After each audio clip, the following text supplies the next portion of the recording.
እኒህ በምስሉ ላይ የምትመለከቷቸው ሐጂ በሺር ዳውድ በሕይወቴ ሂደት ዙሪያ በምትለው መጽሐፋቸው ላይ በአጼዎቹ ወይንም በክርስትናው አገዛዝ ዘመን ሙስሊሞች በኢትዮጵያ ላይ ምን አይነት ቦታ እንደነበራቸው በመጽሐፋቸው ላይ ካሰፈሩት ጥቂት ነገር እንሆላችሁና ዛሬ ደግሞ በአብይ ዘመን ሙስሊሞች ምን አይነት ቦታ አላቸው የሚለውን እናንተም እኔም የምናውቀውን ጥቂት ነገር እንሆልላችሁ ወደድኩ። እስኪ አሁን በዚህ በሕይወቴ ሂደት ዙሪያ በሚለው መጽሐፋቸው ቁጥር 37 ላይ እንዲህ የሚል ስንኝ አስቀምጠው እናገኛለን። ሐረርጌ ውስጥ በምትገኝ ኤረር በምትባል ትንሽ ከተማ ደረስን። ከዚያም 3 ቀን ያህል ስንቆይ የአፋርና ኢሳ ብሔሮች በመሳሪያ ብቻ ሳይሆን በአይናቸው በጨለማ ብቻ ሳይሆን በቀን ጭምር የሚጋደሉ ይመስላሉ። ሁኔታቸውም እጅግ አስከፊና አስፈሪ ሆኖ ታየኝ።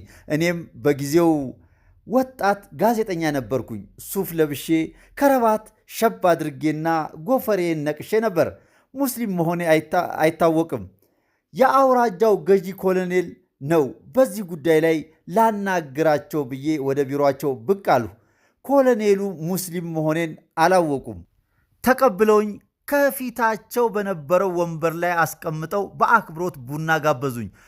ጉዳይህ ምንድን ነው አሉኝ። እኔም ጋዜጠኛ መሆኔን አሳወቅኩ። በእነዚህ 2 ብሔሮች ማለትም በአፋርና በኢሳ መካከል የተመለከትኩትን አስከፊ ሁኔታ ዘርዝሬ አስረዳው። ለምን እንደዚህ ይሆናል? በሁለቱም በኩል ያለውን ነፍሰ ገዳይ ለቅማችሁ 100ና 200 ያክሉን በሕግ እያስወሰናችሁ ከድሬዳዋ እስከ ናዝሬት ባለው መንገድ ላይ ብታንጠለጥሉት ሰላም ይሰፍናል። ከዚያም ሕዝቡን ወደ ትምህርትና ሥራ ለማሰማራት ይቻላል አልኩ። ኮሎኔሉ ደነገጡ። ፊታቸውን ጥቁር ጭምድድ አደረጉና ሌባ ጣታቸውን በአፋቸውና በአፍንጫቸው ላይ አድርገው ኡስ አሉኝ። ከኔ በቀር ሌላ ሰው አደራ እንዳይሰማ አደጋ ላይ ትወድቃለህ አሉኝ። እኔም እንደመደንገጥ ብዬ ምነው ኮሎኔል ብላቸው ከሰሜን ቀይ ባህር ከምዕራብ በሱዳን ድንበር አድርጎ በመንዝ ተራራ ስር አልፎ እስከ ኬንያ በሚደርሰው ረባዳና ቆላማ ምድር ላይ ሰፍሮ የሚኖረው በብዙ ሚሊዮን የሚቆጠረው ሕዝብ በሙሉ እስላም ነው። ይህ ሕዝብ መጋደሉ ቀርቶ ሰላም ቢሆን ቢማርና ዘላን መሆኑ ቢቀር እርስ በርሱ አንድነትን እየፈጠረ በዙሪያው ካሉት እስላም አገሮች ጋር ግንኙነት ያደርጋል። ክርስቲያን ለሆነውት ነገስታትና የክርስቲያን ደሴት ለሆነችው ኢትዮጵያ ልብ አድርጉልኝ፣ የክርስቲያን ደሴት ለሆነችው ኢትዮጵያ እጅግ አደገኛ ይሆናል። እንዲሁ እየተጋደሉ ልብ አድርጉ፣ እዚህ ጋርም እንዲሁ እየተጋደሉ ሳይማሩና ተከፋፍለው በዘላንነት ብቻ ግብር እየከፈሉ እንዲኖሩ ከነገስታትና ከበላይ ባለስልጣኖች ተጠንቶ የተሰጠ መመሪያ አለ። ጋዜጠኛ ነኝ እያል ይህን እንዴት አታውቅም አሉኝ ይላል። እንግዲህ ልብ በሉ፣ በሙስሊሙ ህብረተሰብ ላይ አጼዎቹ ሲያደርጉት የነበረ ደባ።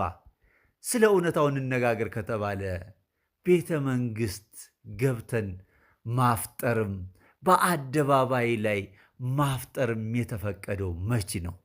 መቼም ፈጣሪያችን አላህ በቁርአኑ ምን ይላል? ኩኑ መዓ ሷዲቂን ይላል። ከእውነተኞች ጋር ሁኑ ይላል። እዚህ ጋር አንድ ነገር ልብ ልንል ግድ ይላል። በዘመናት ውስጥ ተንከባሉ የመጡ በርካታ ችግሮች አሉ። እነዛ ችግሮች የወደቁበት አካላት ላይ ነው ሁል ጊዜ ጣታችን የምንቀስረው። እኛ ኢትዮጵያውያን ብቻ አይደለም፣ አብዛኛው የዓለም ሀገራት ማለት ይቻላል ጥሩ መሪያቸውን አውርደው በኋላ ወይኔ በሱ ጊዜ ማለትን እንወዳለን። ስለዚህ ያለውን አባሮ የሄደውን ከመናፈቅ ያለውን ይዞ ችግሮች ላይ እየተወያዩ ችግሮቹን ለመፍታት መጣሩ አግባብ ነው ላለው ለሁላችንም ልቦና ይስጠን።